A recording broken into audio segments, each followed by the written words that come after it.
and welcome to The Queer Gaze, where we dissect queer media from every country, complete with nuanced discussion of representation and issues. This season, we've organized our titles by theme, and we're comparing popular, well-known films with lesser-known titles. You can support us at patreon.com/thequeergaze, where you'll get early access to episodes and lots of bonus content. Yes, and you can follow us on social media at The Queer Gaze, and if you want to shoot us an email, you can do so at thequeergazeshow@gmail.com.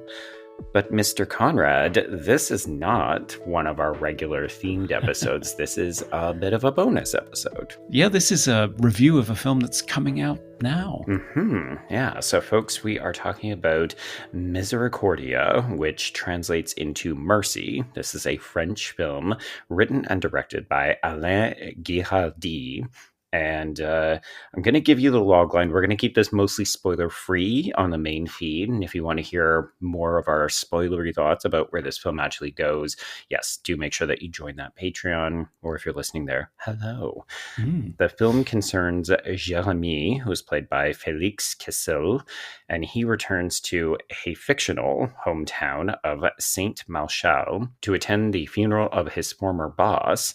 And he stays for a few days with the widow, Martine, who is played by Catherine Frott. His presence angers her son, Vincent, who is played by Jean-Baptiste Durand.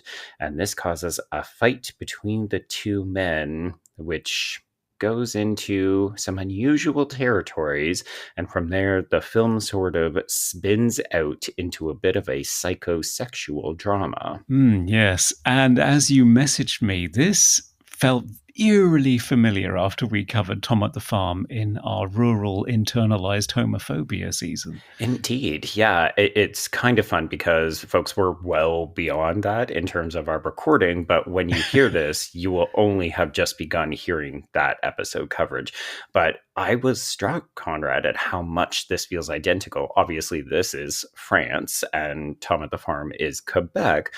But it was interesting to see the depiction of a city person going to the country, returning kind of to his roots and having to deal with a bunch of deception, heightened sexuality, people just sort of, I don't know, falling into unusual roles and responsibilities. And opening with titles over an ominous car journey with somebody going to a rural town, in this case, a place that he'd been before, although 10 years ago, I think, is the time that's elapsed since he left. Yes, he grew up there because we learned that he used to work in the bakery that Martine's now dead husband, Jean-Pierre, worked at.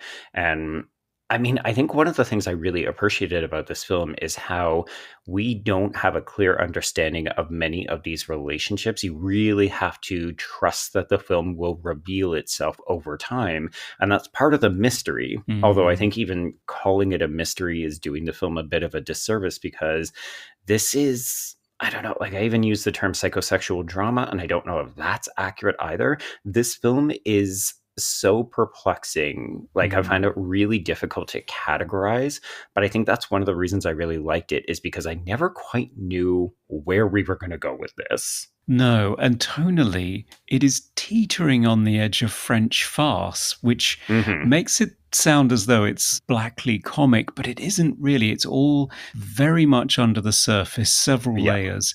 Reminded me very much, as Tom at the Farm does, of the writings of Patricia Highsmith, particularly the Ripley books. This sense of this person showing up and inveigling himself into the lives of other people in a way that could almost be manipulative, could almost be like some master plan for revenge was one idea that I had in my head while I was watching the movie. So yeah, you literally do not know where this is going to go, and you start sort of applying narratives that you can imagine it could be, or genres it could be. And the interesting thing about the movie is that it is none of them. Yeah. Which to me is quite a feat, right? Like I don't know about you, but there's a lot of films where I just anticipate where they're going to go and then they follow suit, right? Like it just kind of slots into place with expected narratives, stereotypical characters, familiar arcs, and so on. And this movie, it's not even like, oh, it zigs when you think it's going to zag. It's like you think it's zigging and zagging, and meanwhile, it's over on a completely different track. Yeah, it is. And it shocked me. There were moments when it actually shocked me Oh, while I was watching it, yeah. which is great fun. That doesn't happen to me often. So jaded I now. was going to say we're jaded old fox. Well, I found it interesting because I've only seen, I realize, one other movie by this writer director. So he's very well regarded in France. He's been directing films since 1990. We should note that Girardi is openly queer. He works a lot in queer narratives. And this film is sort of interested in sex. Like there's sex bubbling under the surface a lot. And I went into this kind of hoping that it was going to toe the line to the other movie I've seen of his, which is Stranger by the Lake, which is an erotic thriller, like a very gay, non-simulated sex erotic thriller. Oh And my. I love that movie. It's really, really good. I think I actually may have mentioned it when we were talking about Tom at the Farm. Yeah. And this movie is not doing that. Like it does have certain elements of it. Like it's very unafraid of sex, but it doesn't do a lot of sex stuff in that regard.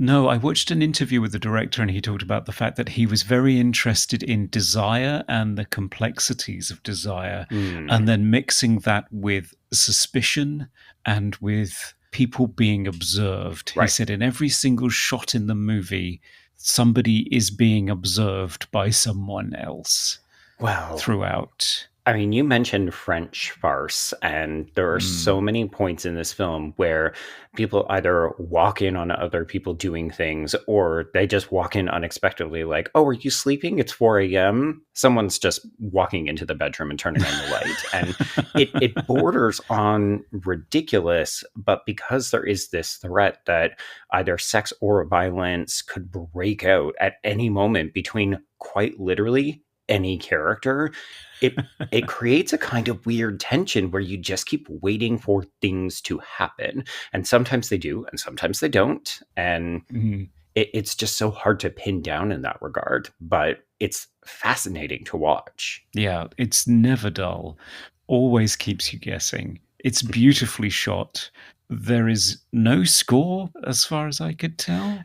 So there is someone credited with doing music. I'm pulling this from Wikipedia. It says that the music is by Mark Vidaga. Hmm. And I understand why you might think that there wasn't, because it's so understated. Like, I think we can hear it even when Jeremy is first driving into town, but it feels like it's almost subliminal. And it may just be in the opening titles and the end titles. Right. Yeah. Yeah. That sense of are two characters going to fight or are they going to fuck is really Hmm. interesting. And it's, again, there's, one of the characters is the aggrieved son that does not want this interloper in his house again, echoes of Tom at the Farm. Right. But the relationship is not quite as terrifying. It's not quite as loaded with as much threat. It's also not Hmm. loaded with as much sexual desire, but there are No. hints of it there. There's a lightness of tone here that is completely missing from Tom at the Farm. Tom at the Farm is pure nail-biting Hitchcockian thriller, Yeah. whereas this is, as I say, tonally very, very strange. It's very light, Hmm. but always curious and almost it's very difficult to explain without spoiling something. I was gonna say it feels like we're dancing around things in part because to go any further would take us into spoiler territory, and we are trying to keep this a little bit clean. So, Conrad, why don't we wrap up the first part of this conversation by just saying, would you recommend people seek out this movie, which is currently out in platform release? Yes, I definitely would if you love French film, particularly if you like the works of Xavier Dolan, for example. Hmm. You'll get a kick out of it because you will not know where it's going to go. Yes, and I will co-sign on that. It's interesting because we're covering this because it has queer themes to it, and yet I can't for sure say that this is a queer film or that the characters are queer. It's just another way that the film kind of defies expectations. But if you're at all perplexed or intrigued by the way we've been trying to dance around what actually happens, both thematically as well as narratively, you do owe it to yourself to seek out. And I'll just maybe end with a couple of fun facts. So this film was nominated for 8 Caesar Awards, which is the equivalent of the Oscars in France. It was named as one of the best films of 2024 by the Cahiers du Cinéma, which is the people who, I mean, like, basically they have defined auteur theory, and they've been responsible for like championing quality cinema since the 60s, probably even before that. This was the finalist for France's entry to the Academy Awards that just passed, and it also competed for the Queer Palm at Cannes last year. So if you're looking for credentials or accolades, this movie also has it. So in spades. Yeah, definitely seek it out. And with that said, Conrad, let's transition into spoilerific territory. Oh, yeah.